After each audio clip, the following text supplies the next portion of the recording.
chicos. Eh, bueno, vamos a dar inicio a nuestra sesión de lectura.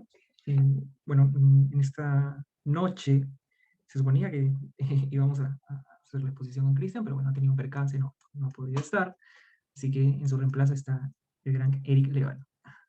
Entonces nos ha tocado pues el capítulo número 10, análisis de los datos en la ruta cuantitativa. Y bueno, ¿qué te parece, Eric, si empiezas tú con la primera parte que correspondía a Cristian? O si prefieres, inicio yo y tú haces mi parte que es más cuantiosa. Yo complemento, yo complemento. Tú complementas. Ok, perfecto. Bien, entonces vamos a hacerlo bastante rápido. Bien, entonces, eh, este capítulo inicia lógicamente presentándonos algunas fases que debemos tener en cuenta para hacer el análisis estadístico cuantitativo de nuestros datos, ¿no? De nuestros datos recolectados. Aquí se ve lo que sería pues un flujograma de cada una de las fases que comprende justamente el análisis estadístico de los datos. En esta sesión de lectura únicamente vamos a abordar las 5 primeras fases. Eh, Continuando, la primera fase es bastante sencilla, y es básicamente la selección del programa de análisis, ¿no? En primer lugar, hay que tener en cuenta que una vez que recolectamos los datos, es necesario poder ordenarlos, organizarlos en una matriz que sea coherente, en una matriz que sea, eh, no sé si cabe el término sencilla, pero sí que sea fácil de comprender para el programa estadístico que vamos a utilizar. En este caso necesitamos ordenar los nombres de las variables, los tipos de las variables, ¿no? Si tenemos una variable de repente que es ordinal, que es nominal, que sea una variable continua, ¿no? Una variable numérica, como lo sería pues la edad o de intervalos o de razón, etcétera. Es necesario que podamos darle esa categoría a estas variables para que pues, no exista un conflicto al momento de utilizar los programas que sea de nuestro mayor agrado, ¿no? Lógicamente, introducir todos estos datos de forma ordenada en una hoja de cálculo. Podemos utilizar un programa como Excel, que yo creo que es el que todos utilizamos para poder organizar nuestras bases de datos de manera primigenia, en primera mano. Entonces, luego de ello, será necesario, lógicamente, elegir el programa estadístico que vamos a utilizar, ¿no? Entonces, podemos elegir el programa que sea de nuestro mayor agrado, existen infinidad de ellos. Bueno, quizás ha sido un poco pretencioso decir que existen infinidad, pero sí hay muchos, hay bastantes de los cuales uno puede elegir. Hay estadísticos de paga, como los hay estadísticos gratuitos, entre ellos, entre los de paga y los más utilizados, que es el más difundido dentro de nuestra profesión, por así decirlo, sería el SPSS, ¿no? Que es de la empresa IBM, cuál es un programa estadístico con licencia de paga, pero muy intuitivo, sencillo de utilizar, fácil de comprender, el cual tiene también una interfaz muy amigable, muy agradable, con comandos muy sencillos, entonces es muy accesible para cualquier investigador que esté iniciándose o incluso que tenga ya una base avanzada de análisis estadístico. Es muy confiable el SPSS aún en la actualidad, pero bueno, tiene esta desventaja de que es de paga, ¿no? Los programas estadísticos con preparación previa son fáciles de utilizar. Lo único que requeriría este paso es solicitar los análisis requeridos usando las opciones apropiadas, como lo hemos dicho, ¿no? Los comandos, que sean amigables también, que sean fáciles de recordar, las rutas, ¿no? El programa realizará el proceso estadístico por nosotros, ¿no? La idea de poder utilizar estos programas es no tener que aprendernos de repente de manera engorrosa todas las fórmulas, todos los procesos matemáticos que de repente subyacen a cualquier análisis estadístico, sin evitarlos, ¿no? Porque siempre es necesario que podamos conocerlos, ¿no? Evidentemente. Pero bueno, el programa estadístico nos facilita el hecho de que no tengamos que agarrar lápiz y papel y tener pues que estar haciendo el cálculo como en antaño, ¿no? Cuando no existían pues estos procesos computarizados. Entonces, como decimos, tenemos el SPSS-AIMOS, que es básicamente un programa para hacer modelamiento de ecuaciones estructurales. Tenemos la interfase o el entorno de programación RStudio, ¿no? No solamente sirve para la psicología, para muchas otras prestaciones. El Factor Analysis, el cual también es un programa que se utiliza mucho para hacer el análisis factorial exploratorio, ¿no? Para la exploración de dimensiones. Y bueno, el SPSS, que ya hemos hablado largamente, ¿no? No sé si quieres agregar algo, Eric, aquí. En revisión de la matriz o en ejecutar el Sí, programa. te En escuchamos. ejecutar el programa. Bueno, básicamente lo que venías mencionando, ¿no? Creo que el método tradicional, como mencionaba también en los comentarios, es el SPS. Personalmente, quizás en la mayoría de las universidades no se toma muy en cuenta los demás programas, ¿no? Por ejemplo, Stata al menos quizás Mm. no los he visto.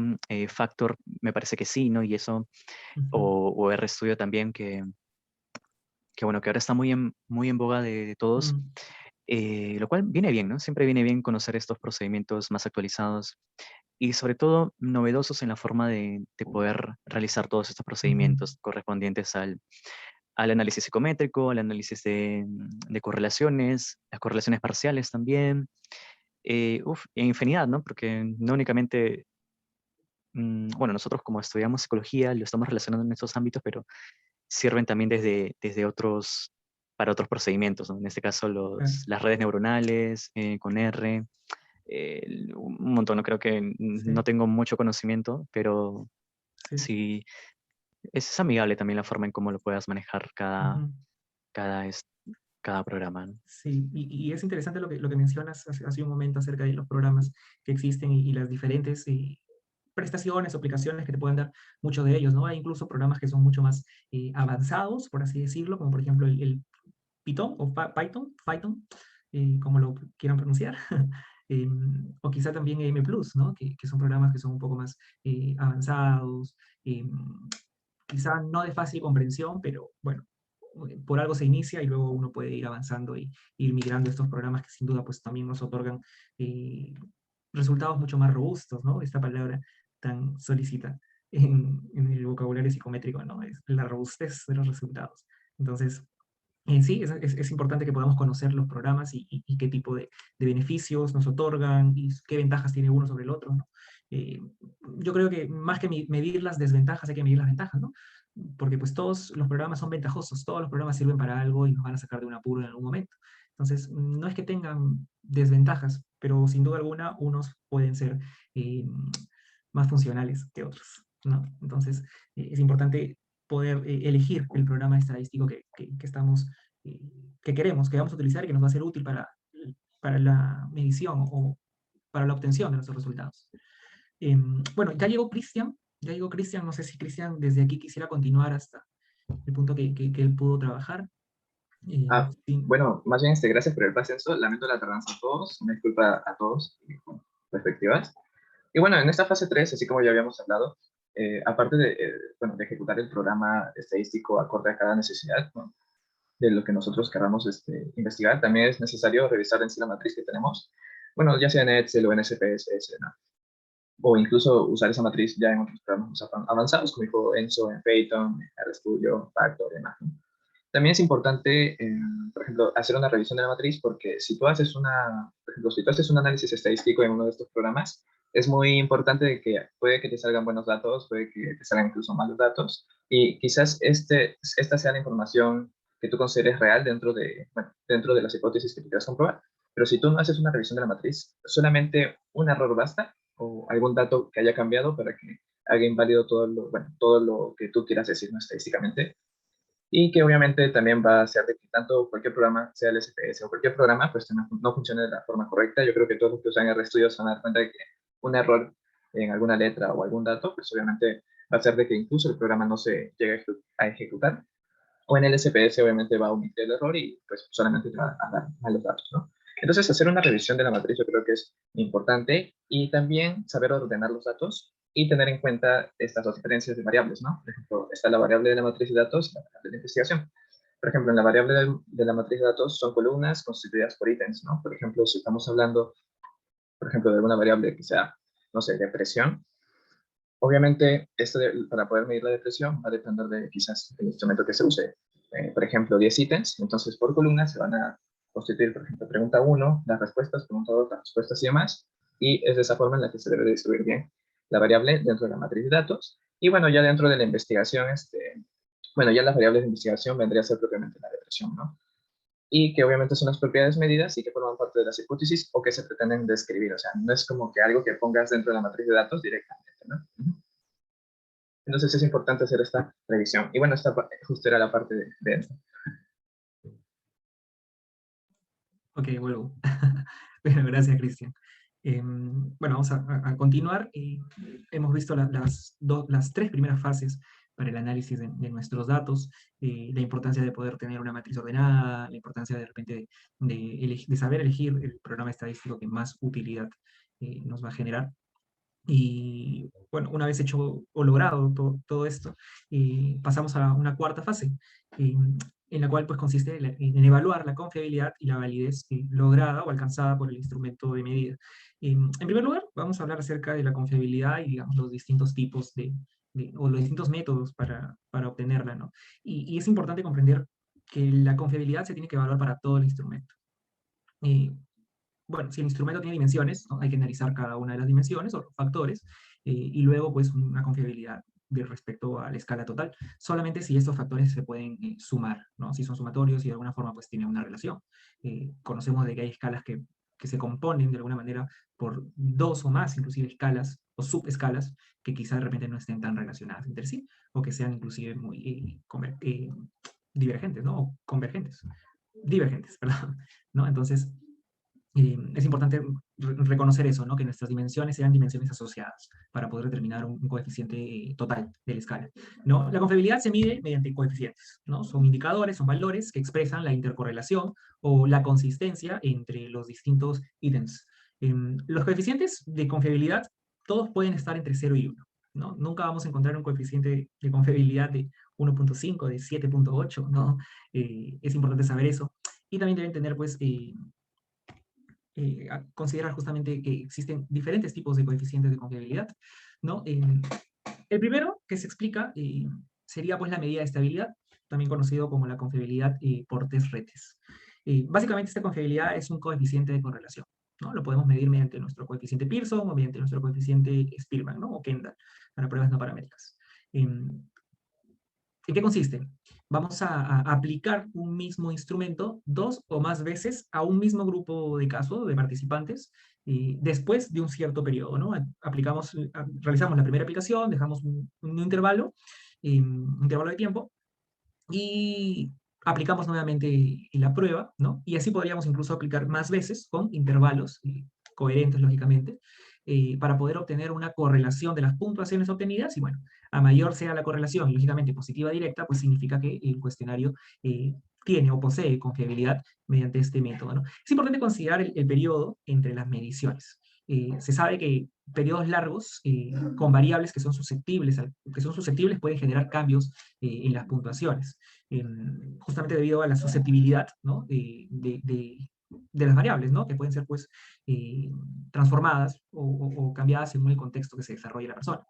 Y también hay que considerar que los periodos cortos pueden ocasionar respuestas de memoria, o más que todo esto se refiere a que la persona puede recordar las preguntas, puede recordar los reactivos y lógicamente va a responder con una consistencia eh, que no es real, que no es verdadera, porque está respondiendo según a lo que recuerda que ya ha respondido anteriormente, con anterioridad. Entonces no es el objetivo de la medición, justamente el hecho de que el participante recuerde el ítem, ¿no? Entonces, aquí abajo vemos un gráfico bastante sencillo de entender. Tenemos los resultados de la prueba A en un momento 1 y los resultados de la prueba A en un momento 2. Correlacionamos las puntuaciones y tenemos un coeficiente de confiabilidad dado por un coeficiente de correlación. Eso es importante reconocer. Segundo método sería el método de las formas alternativas o paralelas. En este método no se emplea el mismo instrumento, hay que dejarlo claro, no se emplea el mismo instrumento de medición, sino que se emplea dos o más versiones del instrumento, ¿no? Que sean lógicamente equivalentes y que suelen ser similares en contenido, en las instrucciones, ¿no? En la consigna que se le puede dar a la persona, en el tiempo aproximado de aplicación y las demás características, ¿no? Número de ítems, número de factores, lógicamente. ¿Qué es lo que vamos a hacer? Vamos a también realizar una correlación, ¿no? Una correlación mediante un coeficiente de correlación ya conocido, Pearson, Spearman, lo que consideremos que sea adecuado para nuestros datos. Y estos puntuaciones se van a correlacionar y pues mientras más alta y directa sea la correlación, lógicamente tenemos una buena confiabilidad de un cuestionario en sus dos versiones, ¿no? Usualmente se utiliza una variación de este método, ¿no? De las formas alternas, que sería pues una prueba por postprueba, al mismo estilo como en el test retest. Hay un periodo de por medio en el cual se tomaría en un primer momento una prueba A sub 1 y en un segundo momento como postprueba una prueba A sub 2. Obtenemos las puntuaciones y se correlaciona. Lógicamente esta variación no es muy usual, no es muy utilizada al momento de usar formas paralelas o métodos de formas alternativas. Sin embargo, pues es una manera de aplicarlo también. Bueno, aquí explicamos el gráfico, tenemos una prueba A sub 1, ¿no? Los resultados se correlacionan con los resultados de una prueba A sub 2, y obtenemos un coeficiente de correlación que pues, nos otorga la confiabilidad.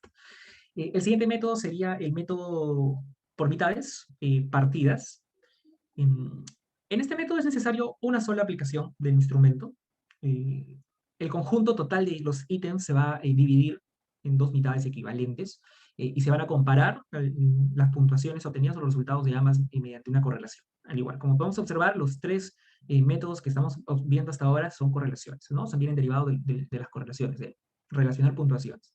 Entonces, ¿qué es lo que se espera en esto? Que un individuo que obtiene una baja puntuación en una mitad del instrumento, lógicamente la otra mitad sea coherente con esa primera mitad. Entonces, si saca puntaje bajo en la primera mitad, lo coherente es que saque un puntaje bajo en la segunda mitad. Entonces, al correlacionar estas dos puntuaciones, lógicamente nos va a dar un coeficiente de correlación directo y elevado, alto, que nos va a dar un indicador de que efectivamente este cuestionario pues, es confiable o está construido de manera confiable, ¿no? Igual, aquí podemos observar un gráfico, ¿no? Resultados de la mitad de la prueba A, resultados de la mitad de la prueba A, ¿no? De la otra mitad. Correlacionamos las puntuaciones y nos va a dar pues, un coeficiente de correlación. Spearman, Pearson, Kendall, el que estimemos, y lógicamente eso nos va a ayudar a interpretar la confiabilidad del instrumento. Bueno, finalizando las medidas de confiabilidad, tenemos a las más usuales, las más empleadas. Tenemos a las medidas por consistencia interna, ¿no? Son los coeficientes que estiman la confiabilidad del instrumento también. Requieren de una sola administración, por eso es que son los más difundidos, los más empleados, los más utilizados, porque requieren simplemente de un solo momento en el tiempo, sin tener que dividir el cuestionario por mitades, sin tener que de repente probar otra versión del instrumento. Es bastante simple porque únicamente recogemos nuestros datos y bueno, hacemos un cálculo que está lógicamente basado en las puntuaciones que se obtienen mediante el cuestionario.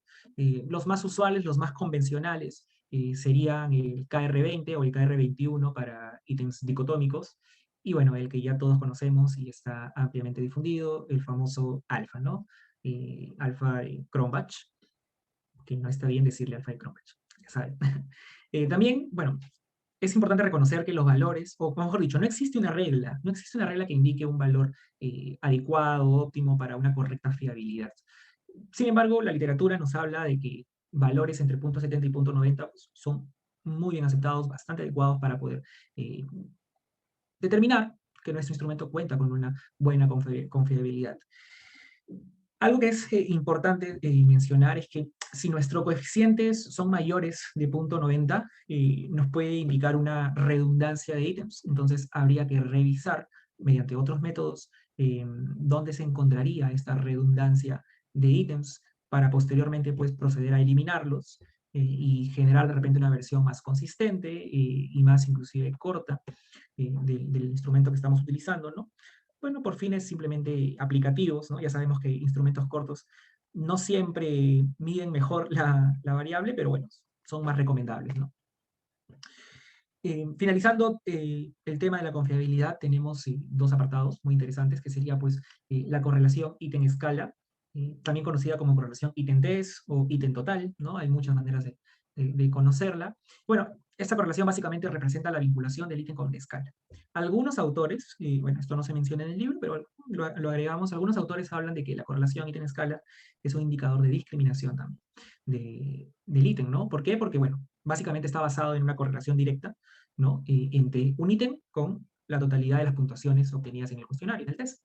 Entonces, lo que vamos a intentar hacer es que, o lo coherente, digamos, como un ejemplo, es que si un ítem, si una persona ha puntuado con niveles bajos en una escala, lo usual es que todos los ítems tengan respuestas bajas. Si un ítem tiene una respuesta alta, ¿no? De una persona que puntuó bajo, entonces estamos viendo que hay un error sistemático en ese ítem que no está permitiendo vincularse con, con el puntaje total obtenido de esta persona, ¿no? Porque pues tiene una puntuación baja y el ítem tiene una puntuación alta, entonces no existe un vínculo, no hay una relación. Por lo tanto, esa relación ítem-escala sería baja. Entonces es necesario que podamos nosotros también hacer este análisis para poder observar cómo se están vinculando los ítems y qué tanto pertenece un ítem a la escala, ¿no? A la medición de su constructo latente. El último sería la evaluación de la capacidad de discriminación. Esto es lo que de repente algunos conocemos también como índice de discriminación en el análisis descriptivo de los ítems. Básicamente se hace una comparación de medias mediante una prueba T-Student para una variable paramétricas, ¿no? Que tengan una distribución normal o que cumplan, ¿no? Con los indicadores paramétricos, o bueno, podríamos utilizar inclusive otro estadístico de comparación, ¿no? Woodman-Whitney de repente, ¿no? Para pruebas no paramétricas. ¿Qué se considera aquí? Bueno, vamos a considerar dos grupos. El primero estará formado por el 25% de los casos con los puntajes más altos y el segundo con el 25% de los casos con los puntajes más bajos. ¿Cuál es la idea? De que estos de aquí muestren diferencias significativas entre ellos, ¿no? Que los grupos sí sean diferentes. Entonces, lo que vamos a observar es la significancia estadística. Valores que obtengan significancia estadística, ¿no? Menor a 0,05, diremos que son ítems que están discriminando de manera adecuada. Bien, bueno, en este punto, no sé si alguno, o de repente Cristian o alguno de los chicos quisiera agregar algo que haya leído, le haya interesado respecto a la lectura.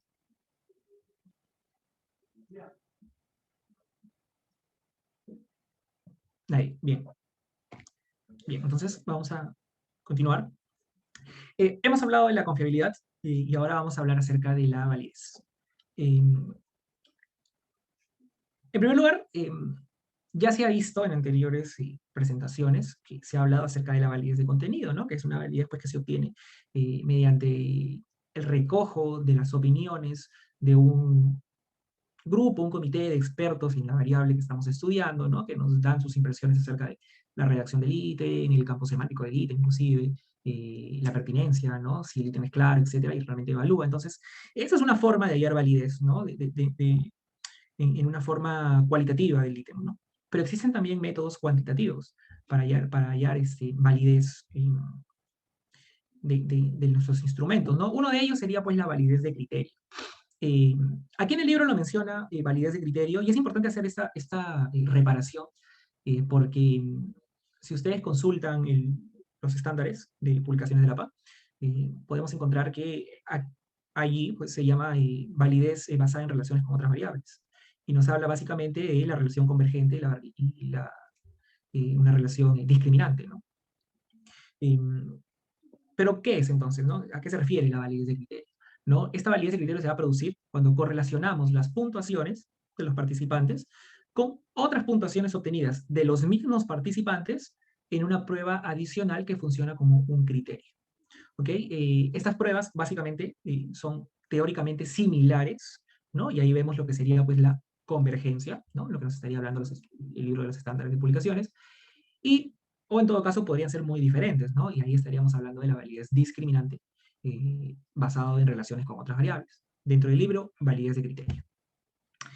Como segundo método de validez, bueno, tenemos a la validez de constructo.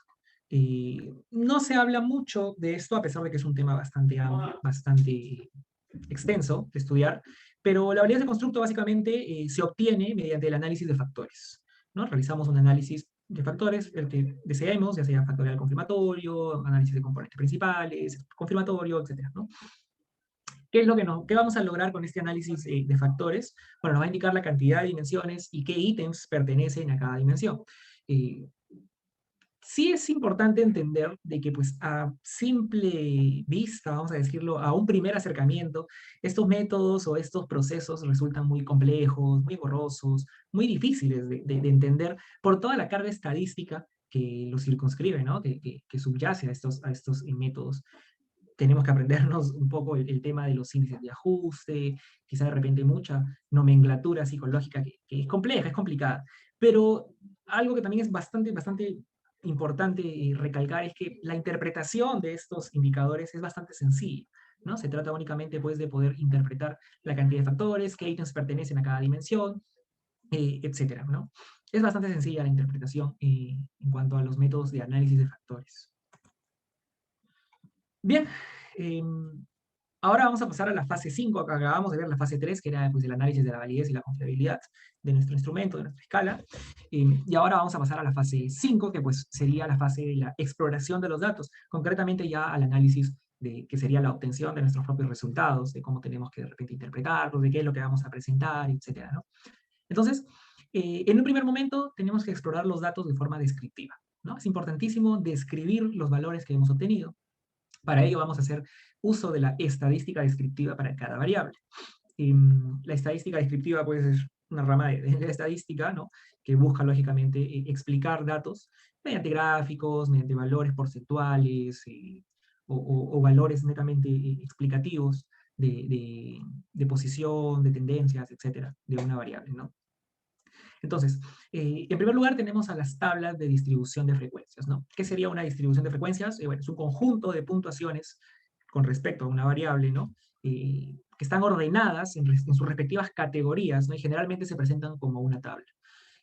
Aquí tenemos un ejemplo de una tabla de frecuencias. Tenemos unas categorías que, bueno, sería la calificación en la prueba de motivación, ¿no? Las categorías serían, pues, los puntajes, ¿no? Obtenidos, que van del 48 al 92, podemos observar en la tabla de la izquierda. Y bueno, tenemos las frecuencias, ¿no? Los valores. 1, 2, 3, 5, 7, etcétera, son la cantidad de personas que han sacado esa puntuación. Este tipo de tablas también se puede resumir, ¿no? Se pueden generar resúmenes de este tipo de tablas con la finalidad, pues, de hacerlas más entendibles, más compactadas, quizá para fines de publicarlas, etcétera, ¿no? Entonces, en la tabla de la derecha podemos observar de repente un resumen, ¿no? Más, como ya lo dije, compactado de esta primera tabla, ¿no? Entonces, podríamos hacer valores que van del 55 o menos, ¿no? Que abarcan el 55 al 48, y así sucesivamente, ¿no? Entonces, vamos a hacer un resumen de este tipo de tablas.